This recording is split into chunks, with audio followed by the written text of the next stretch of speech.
دیکھیں سب سے بنیادی چیز تو آپ نے خود سے نشاندہی کر دی ہے کہ حکومت اس وقت وہ کام کرتی ہے جو پولیٹیکل مائلیج کے لیے کیا جاتا ہے، جبکہ یہ میں سمجھتا ہوں کہ اگر یہ غریب لوگوں کی دعائیں لیں، میں مطلب آپ کے توسط سے ان موجودہ حکمرانوں سے بھی اور جو ان کے جو خیر خواہ ہیں ان کی توجہ بھی اس پہ مبذول کروانا چاہتا ہوں کہ جب غریب آدمی کی صحت کے حوالے سے، علاج کے حوالے سے اس حکومت کے لیے اچھی نیک تمنائیں آتی ہیں تو خدا اس پہ مہربان ہوتا ہے۔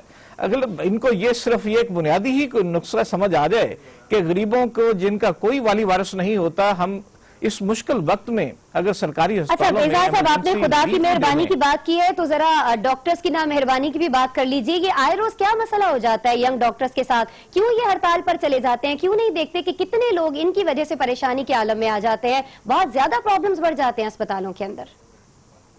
دیکھیں میں یہ سمجھتا ہوں کہ جب حکومت وقت یا اس کی مشینری خود ڈاکٹروں کی سیاست میں بری طرح سے الجھ جائے تو یہ مسائل اسی طرح سے آئیں گے۔ یہ کوئی بہت بڑا فیصہ غورض نہیں ہے۔ آپ تمام سٹیک ہولڈرز کو جب سٹیج پر لے کے بیٹھتے ہیں، ٹیبل پر لے کر بیٹھتے ہیں تو اس کا ایک مسئلہ حل ہونے کی طرف جاتا ہے، لیکن انتہائی بدقسمتی سے یہ کہنا پڑتا ہے کہ حکومت وقت ڈائریکٹلی ان نوجوان ڈاکٹروں کے خود ہی مطالبات کریٹ کرتی ہے، خود ہی مان لیتی ہے، خود ہی ایک فیصلہ کرتی ہے، خود ہی اس فیصلے سے واپس چلے جاتی ہے، اور یہ مسائل میں سمجھتا ہوں کہ حکومت اور نوجوان ڈاکٹروں کے درمیان میں خود ہی پیدا ہوتے ہیں، خود ہی حل ہو جاتے ہیں۔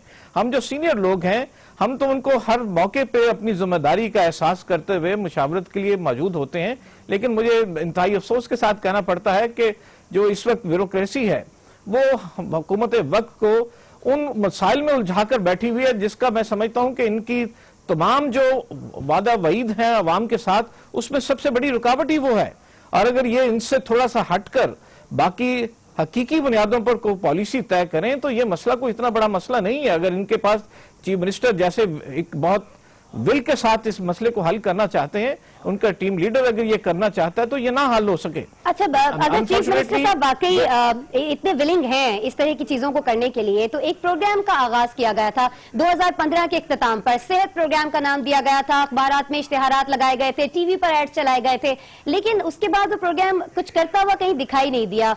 کیا بنا اس پروگرام کا، کچھ بتائیں گے آپ اظہار صاحب ہمارے دیکھنے والوں کو؟ صرف وہ ایک پروگرام نہیں ہے بلکہ میں سمجھتا ہوں اس سے ہٹ کے بھی اور بہت سارے پروگرام ہیں، جیسے ہم نے یہ کہا تھا کہ انہوں نے موبائل ہیلتھ یونٹس کی بات کی، وہ بھی ہوا میں کہیں معلق ہو کے رہ گئی، اس پہ اچھا خاصا ہمارا خرچہ ہوا۔ اسی طرح وزیر اعلیٰ صاحب نے انتہائی نیک نیتی سے ہر ہسپتال کے اندر ایک کنڈیشن لگانے کی بات کی اور وہ بھی ہوا میں اسی طرح سے معلق ہو کر رہ گیا۔ میں یہ سمجھتا ہوں کہ حکومت وقت جون سی ہے اس کو صحیح ایڈوائزری اس وقت میسر نہیں ہے کہ ہم کس سمت میں جائیں جو کہ عوام کی بہتری کا ایک حل ہو سکے، اور اس میں جو سب سے کلیدی کردار ہے وہ اس کی بجٹنگ کا ہے۔ اگر یہ اس کے لیے خرچ کرنے کے لیے ہی تیار نہیں ہے تو یہ مسائل جون سے میری سمجھ کے مطابق اس وقت حکومت وقت اپنے ہسپتال چلانے کے لیے آپ بڑے اہم عہدے پر ہیں، صحت کے معاملات کو آپ دیکھتے ہیں، یہ جو بجٹ مختص کیا جاتا ہے کسی بھی پروگرام کو لے کر کہ اس پر اتنا پیسہ لگایا جائے گا، بعد میں آپ نے کہا کہ وہ سارا پروگرام ہوا ہو جاتا ہے، پروگرام تو ہوا ہو جاتا ہے، وہ جو بجٹ ہوتا ہے وہ کہاں جاتا ہے؟ اظہار صاحب آپ کے پاس بھی تو اندر کی باتیں ہوں گی، اندر کی خبریں ہوں گی۔ دیکھیں یہ بجٹ اتنا ایلوکیٹ کرتے ہی نہیں ہے۔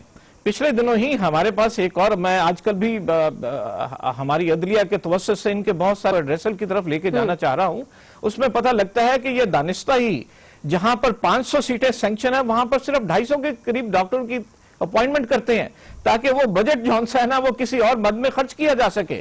میں نہیں سمجھتا کہ ہم اس طریقے سے اپنے ہسپتالوں کو بہتری کی طرف لے جا سکتے ہیں۔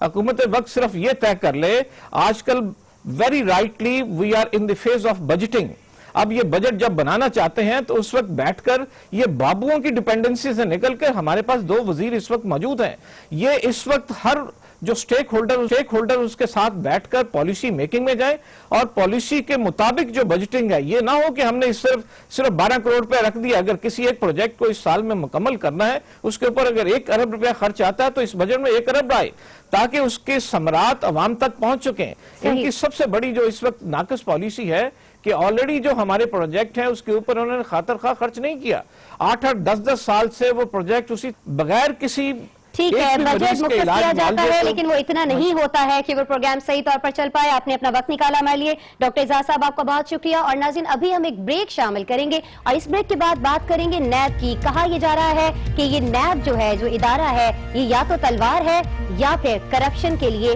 سہارا فراہم کر رہا ہے. معاملہ کیا ہے، بات کریں گے بریک کے بعد.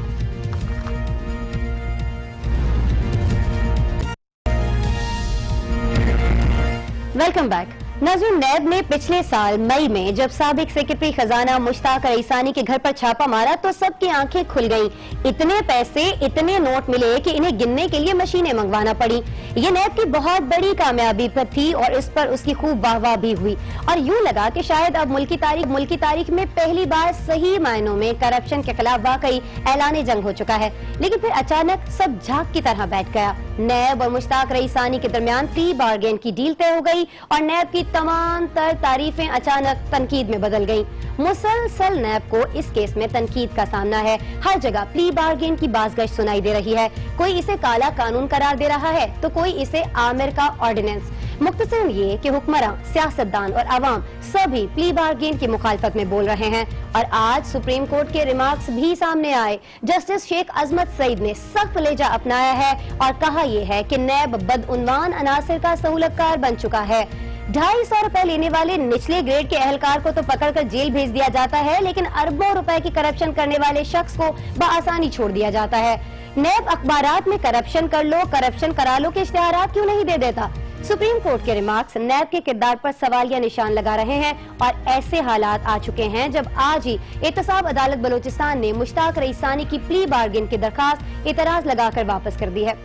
لیکن ناظرین آپ کو یہ بھی بتا دیں کہ اس تمام تر صورتحال میں بنیادی سوال یہ ہے کہ آخر نیب کو پلی بارگین کا اختیار دیا کس نے ہے؟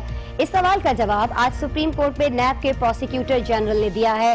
انہوں نے یہ واضح کر دیا ہے کہ پلی بارگین کا قانون نیب نے نہیں بلکہ پارلیمنٹ نے بنایا ہے اور ان کا ادارہ صرف اس قانون پر عمل کر رہا ہے. ناظرین یہ جواب بہت ہی اہم ہے جس نے کئی سوالات اٹھا دیے ہیں. پلی بارگین پر تنقید کرنے والے اراکین پارلیمنٹ اگر واقعی اس قانون کے خلاف ہیں تو ناظرین اتنے سالوں تک اس قانون کو ختم کیوں نہیں کیا گیا؟ اسی پر بات کرنے کے لیے، اسی سوال کا جواب ڈھونڈنے کے لیے ہم نے رابطہ کیا ہے احمد رضا قصوری صاحب سے. مشہور و معروف قانون دان ہیں. قصوری صاحب بہت شکریہ، آپ نے ہمارے لیے وقت نکالا. فرمائیے گا، سپریم کورٹ نے آج اپنے ریمارکس میں یہ کہا ہے کہ نیب پلی بارگین کے قانون کا غلط استعمال کر رہا ہے. کیا آپ اس چیز سے اتفاق کرتے ہیں؟ کیا آپ سمجھتے ہیں کہ قانون کا صرف غلط استعمال ہو رہا ہے؟ دکھائی نہیں دیتا کہ قانون ہی غلط ہے؟ یہ جو پلی بارگین ہے، یہ جو ہے بجائے کرپشن کو کرب کرنے کے کرپشن کو بڑھانے والا ہے.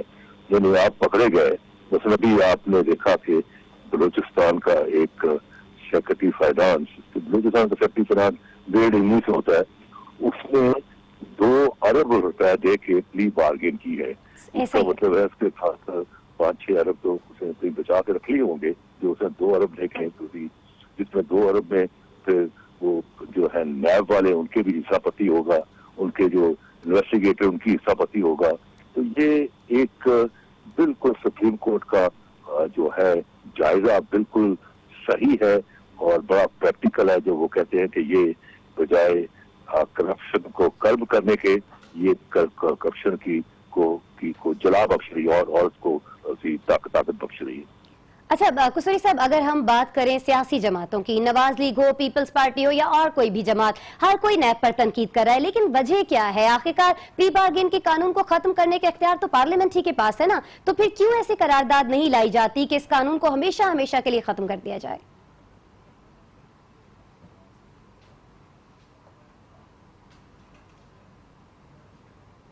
دیکھیں، بات یہ ہے کہ بارنگ فیو آنریبل ایکسیپشنز جو کہ ہیئر اینڈ دیئر ہیں، ان کے علاوہ سیاستدانوں میں بھی تھورلی کرپٹ لوگ بیٹھے ہوئے ہیں، بیوروکریسی میں بیٹھے ہوئے ہیں. اور یہ جو باہر سے آپ کو ایڈ آتی ہے اس میں ہر 100 روپے میں جو کرپشن ہوتی ہے اس میں جو ہے 60% جو ہے وہ چلی جاتی ہے سیاستدانوں کے جیب میں اور 40% بیوروکریسی کھاتی ہے. یہ دونوں مل کے کھاتے ہیں جی. سو دیئرفور بالکل آپ صحیح کہہ رہے ہیں کہ یہ جو لا میکنگ ہے یا لا بننے کے بعد اس میں ترمیم کا جو مسئلہ ہے، یہ پارلیمنٹ کا کام ہے کہ